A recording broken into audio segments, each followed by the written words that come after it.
और खबर बाराबंकी से है। यहाँ पर गैस रिफिलिंग करते वक्त कार में आग लग गई। कार में घरेलू सिलेंडर से गैस रिफिलिंग की जा रही थी। आग लगने से लाखों का नुकसान हुआ है। पूरी कार जलकर खाक हो गई है। कड़ी मशक्कत के बाद ग्रामीणों ने आग पर काबू पाया। अवैध रिफिलिंग के डर से फायर ब्रिगेड को यहाँ पर सूचना नहीं दी गई। देखिए तस्वीरें, अवैध रिफिलिंग की जा रही थी जिसके चलते ये पूरी आग लगी है।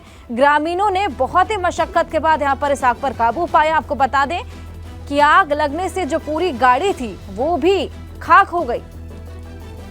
और खबर गाजियाबाद से है। थाना इंदिरापुरम इलाके के अभय खंड में मारपीट का वीडियो सामने आया जो कि अब लगातार वायरल होने लगा है। युवकों के दो गुटों में सरेआम मारपीट हो रही है। पूरा मामला एक पान की दुकान का बताया जा रहा है जहां पर आए दिन मारपीट की घटनाएं देखने को मिलती हैं। वायरल वीडियो पर संज्ञान लेकर पुलिस मामले की जांच के बाद कार्रवाई की बात भी कह रही है। देखिए तस्वीरें किस तरीके से मारपीट यहां पर हो रही थी। हालांकि ये जो वीडियो वायरल हुई है इसका पुलिस ने अब संज्ञान लिया है और पुलिस ने आगे इस पूरे मामले पर कार्रवाई की बात भी कही है। देखिए दो तस्वीरें, दो गुटों में यहाँ पर मारपीट हुई है। शक्ति हमारे सहयोगी हमारे साथ जुड़ गए, उनसे और जानकारी लेते हैं। शक्ति, आए दिन यहाँ पर मारपीट की घटनाएं देखने को मिलती हैं, ऐसा क्यों? बिल्कुल, यहाँ पर एक पान की दुकान है जहाँ पर कुछ युवक खड़े होते हैं और जो पान खाने वाले लोग होते हैं वो खड़े होते हैं वहाँ पर। तो वहाँ पर आए दिन आपस में बहस हो जाती है और बहस होने के बाद मामला इतना बढ़ जाता है। कई बार वहाँ देखने को मिला है कि वहाँ पर जो मार पिटाई है उसकी नौबत आ जाती है। ताजा वीडियो ये इंदिरापुरम थाना क्षेत्र का है जहाँ पर ये दो गुट हैं, जिनको में दो गुट है और किस तरह से ये खुलेआम आपस में लड़ाई कर रहे हैं, तांडव मचा रहे हैं। इन्हें देखने के बाद भी आसपास के जो लोग हैं वह भी डर गए और किसी की हिम्मत नहीं हुई कि इन्हें आपस में छुड़ा दिया जाए। तो वही इसके दो वीडियो वायरल हुए, एक सीसीटीवी फुटेज है और एक किसी शख्स ने बनाया। तो दोनों ही वीडियो में दिखाई दे रहा है कि किस तरीके से ये लोग आपस में मार पिटाई कर रहे हैं बिना किसी डर के, बिना किसी खौफ के। हालांकि पुलिस ने इस पूरे मामले का संज्ञान लिया है और इस पूरे मामले में पुलिस बिल्कुल शक्ति, हम देख रहे हैं कुछ युवा ही हैं जो ये लड़ते हुए नजर आ रहे हैं। बहुत शुक्रिया आपका तमाम जानकारी के लिए। हालांकि पुलिस इस पूरे मामले की जांच पड़ताल में अब जुट गई।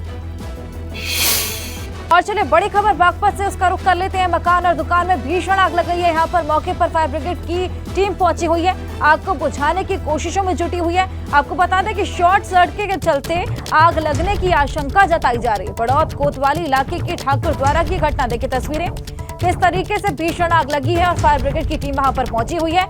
आग को बुझाने का सिलसिला यहाँ पर लगातार जारी है। आग को बुझाने की कोशिश की जा रही है। देखिए राजीव पंडित हमारे सहयोगी हमारे साथ मौजूद हैं, उनसे और जानकारी लेंगे। राजीव, क्या शॉर्ट सर्किट की वजह से आग लगी है और क्या कुछ नुकसान वहां पर देखने को मिला है? देखिए ये बड़ौद कोतवाली क्षेत्र के ठाकुर द्वारा मोहल्ले का मामला है। यहाँ पर सुबह शॉर्ट सर्किट से आग लगी है। मकान के अंदर ही बाहरी हिस्से में दुकान है। यहाँ पर जो आग लगी है उसकी बाद सूचना पर फायर ब्रिगेड की टीम मौके पर पहुंची है और कई घंटे की मशक्कत के बाद यहाँ पर आग पर काबू पाया गया है। कितना नुकसान हुआ है इसका तो बाद नहीं पता चलेगा, लेकिन जो प्रारंभिक जांच में मामला सामने आया वो शॉर्ट सर्किट ही उसका कारण बताया जा रहा है। जी बिल्कुल राजीव, हम देख पा रहे हैं कितनी भीषण आग है। लगातार इसको बुझाने की कोशिश की जा रही है। बहुत शुक्रिया आपका तमाम जानकारी के लिए। खबर मेरठ से है। दोहरे हत्याकांड का आज पुलिस खुलासा करेगी। बेटे आर्यन ने मां बाप की गला रेतकर हत्या कर दी थी। आरोपी बेटे आर्यन ने पुलिस को इसकी जानकारी दी। मां को शराब के नशे में पीटते थे पिता, इसलिए हत्या की और हत्या के वक्त मां की नींद टूटी। भेद खुलने के डर से मां को भी मार डाला।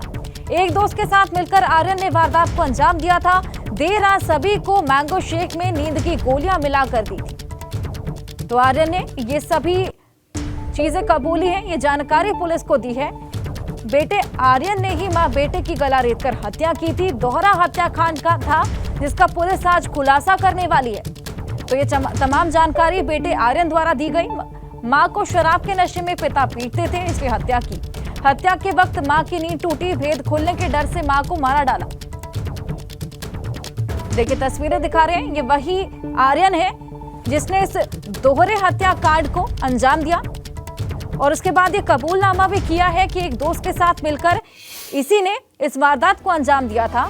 देर रात सभी को मैंगो शेक में नींद की गोलियां मिलाकर दी। 15 मई को नौचंदी थाना क्षेत्र में ये डबल मर्डर हुआ था। और ये देखिए आरोपी की तस्वीरें हम आपको दिखा रहे हैं। दंपति के घर में गला रेतकर हत्या कर दी गई थी।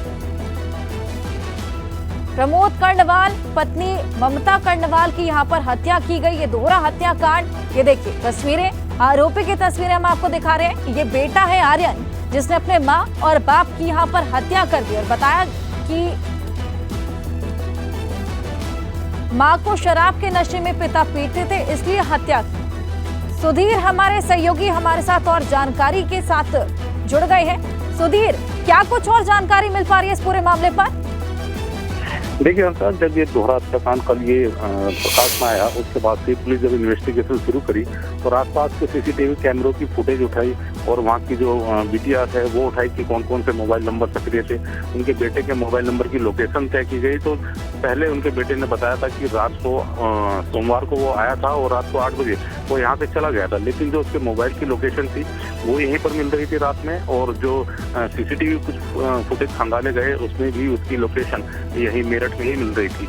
जिसके बाद पुलिस ने इंतजार किया कि कब जो है माँ बाप का क्रिमिनेशन हो जाए। उसके बाद फिर उससे सख्ती से रात में पूछताछ की गई। तो अभी तक की जानकारी में जो आया है कि जो बेटा आर्यन है ये परेशान इस बात से था कि उसके पिता शराब के नशे में उसकी माँ को पीटते थे और इसी कारण से उसने अपने पिता को मारने की योजना बनाई और इसमें अपने एक दोस्त आदित्य को उसमें शामिल किया। जिसके बाद कल देर रात जो बताया गया है, अभी तक जो उसमें सीसीटीवी फुटेज में आया है कि 11:30 बजे के लगभग रात में ये आया है और आने के बाद उसने वहाँ पर मैंगो शेक में बताते हैं कि नीम की गोलियां मिलाकर की दी ताकि जब घटना को अंजाम दे तो कोई शोर ना हो और वहाँ पे कोई इस तरह का हंगामा, इस तरह की चीजें ना हो। तो उसके बाद उसने ऊपर जाकर के पहले पिता की हत्या की और बताते हैं कि पिता की हत्या के दौरान ही माँ उठ गई तो उसने उसको रोका, ऐसा करने से मना किया। तो तब उसने ये बिल्कुल सुधीर, और यहाँ पर कबूलनामा भी किया। देखिए 2 तस्वीरें हम अपने दर्शकों को दिखा रहे हैं। बहुत शुक्रिया आपका तमाम जानकारी के लिए। ये देखिए, ये वही आरोपी बेटा आर्यन है और ये उसके माँ बाप हैं जिसकी उसने हत्या कर दी। योगी सरकार यूपी में ग्राउंड ब्रेकिंग सेरेमनी के लिए तैयार है। 125 उद्यमी मित्रों की तैनाती के साथ ही ग्राउंड ब्रेकिंग सेरेमनी की तैयारियां जोरों पर है। 72,000 करोड़ के 1200 प्रोजेक्ट ग्राउंड ब्रेकिंग सेरेमनी के लिए तैयार है। ग्राउंड ब्रेकिंग सेरेमनी को ऐतिहासिक और भव्य बनाने में योगी सरकार लगातार जुटी हुई है। 26 मई को यूपी में 105 उद्यमी मित्रों की ज्वाइनिंग होगी। 2 हफ्तों की ट्रेनिंग के बाद यूपी के विकास प्राधिकरण की तैनाती की जाएगी। 72,000 करोड़ की 1200 योजनाओं को धरातल पर उतारने की तैयारी में है योगी सरकार। ग्राउंड ब्रेकिंग सेरेमनी के जरिए 10 लाख करोड़ की योजनाओं को धरातल पर उतारने का यहां पर लक्ष्य साधा गया है। सितंबर 2023 में प्रस्तावित है यूपी की ground breaking ceremony. Vidhan Parishad की 2 सीटों पर उपचुनाव का मामला है, उस पर आपको और जानकारी दे दें। भाजपा ने 2 उम्मीदवार घोषित कर दिए हैं। पद्म सिंह चौधरी और मानवेंद्र सिंह को उम्मीदवार बनाया है। 18 मई नामांकन की आखिरी तारीख है। 29 मई को चुनाव के 2 एमएलसी सीटों के लिए वोटिंग होनी है। वर्तमान में भाजपा प्रदेश उपाध्यक्ष हैं मानवेंद्र सिंह, पद्म सिंह चौधरी। तो 18 मई नामांकन की आखिरी तारीख, 29 मई को चुनाव होनी है। 2 एमएलसी की सीटें हैं जिस पर यह चुनाव होने वाले हैं और साथ ही साथ पद्म सिंह चौधरी और मानवेंद्र सिंह को यहां पर उम्मीदवार घोषित किया गया है। तो विधान परिषद की ये 2 सीटें हैं जिस पर उपचुनाव होना है। 2 उम्मीदवार भाजपा की तरफ से घोषित कर दिए गए, पद्म सिंह चौधरी और मानवेंद्र सिंह, जो कि आपको बता दें कि वर्तमान में भाजपा के प्रदेश उपाध्यक्ष भी हैं।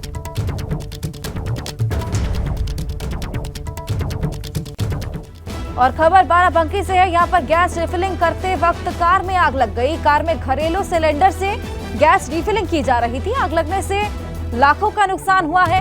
पूरी कार जलकर खाक हो गई है। कड़ी मशक्कत के बाद ग्रामीणों ने आग पर काबू पाया। अवैध रिफिलिंग के डर से फायर ब्रिगेड को यहाँ पर सूचना नहीं दी गई। देखिए तस्वीरें, अवैध रिफिलिंग की जा रही थी जिसके चलते ये पूरी आग लगी है। ग्रामीणों ने बहुत ही मशक्कत के बाद यहाँ पर इस आग पर काबू पाया। आपको बता दें कि आग लगने से जो पूरी गाड़ी थी वो भी खाक हो गई।